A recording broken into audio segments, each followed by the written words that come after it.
Bonjour à tous pour une nouvelle vidéo.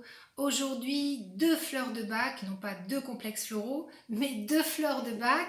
Il s'agit de gentiane et de gorse. Alors, gentiane est là. Gentiane, en français, la gentiane, c'est une fleur que l'on va proposer à une personne qui est dans le doute, qui est dans le découragement, qui est légèrement déprimée, découragée, oui, qui est démoralisée, donc un état d'esprit plutôt négatif.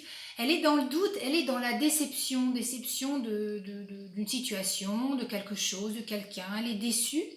Et cette personne, elle va se décourager facilement, lorsque les choses finalement vont mal ou quand il y a un contretemps, hein, par exemple. Cette fleur-là, elle va avoir un effet stimulant.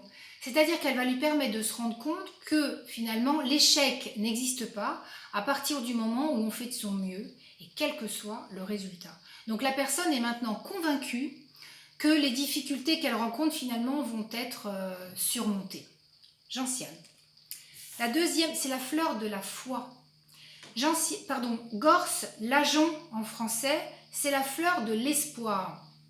Alors, cette fleur-là, elle est un petit peu plus, entre guillemets, plus sombre parce que la personne qui a besoin de gorse va être une personne qui n'y croit plus, en fait. Elle est accablée, elle est désespérée, elle ne se voit pas sortir du tunnel, finalement.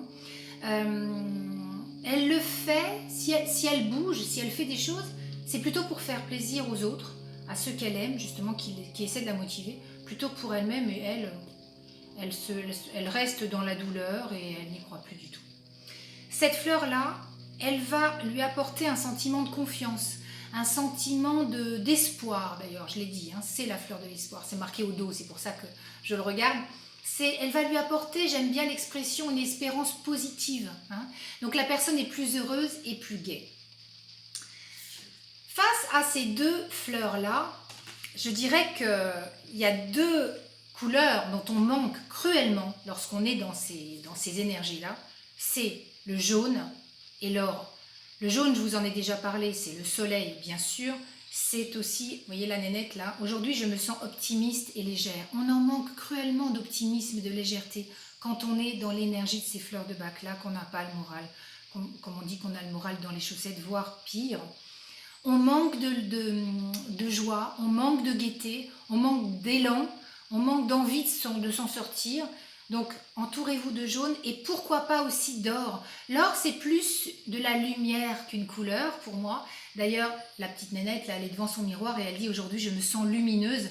Mais on ne peut pas être lumineuse ni lumineux quand on est dans une énergie plombante comme le moral dans les chaussettes. Hein, pour la faire très courte, très, très concrète.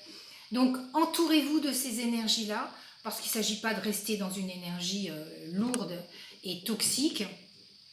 Au contraire, il faut s'alléger et arriver à s'en sortir. Donc ces deux fleurs-là peuvent vous y aider grandement l'une ou l'autre parce que quand on est légèrement déprimé en général, on n'est pas complètement au bout du rouleau et inversement, hein, l'une ou l'autre. Les deux couleurs sont là. Au niveau des pierres, la citrine, le quartz citrin est intéressante parce que c'est une pierre qui ramène justement la joie dont on manque. Voilà, il y a le soleil qui revient et en même temps il pleut, vous voyez, c'est sympa, c'est chouette. Donc je ne sais pas si vous la voyez bien. La citrine, c'est un quartz qui a pris les rayons du soleil, donc quartz citrin. Elle ramène cette joie dont on manque et elle renforce aussi le rayonnement lumineux. Donc citrine intéressante. L'ambre, dont voici un petit bout là, qui est la pierre par excellence du lâcher-prise et qui elle aussi va accompagner les personnes déprimées. Hein. Donc intéressante, là c'est un petit morceau et là je vous avais apporté aussi deux jolis bracelets, ça peut être aussi un pendentif. Hein.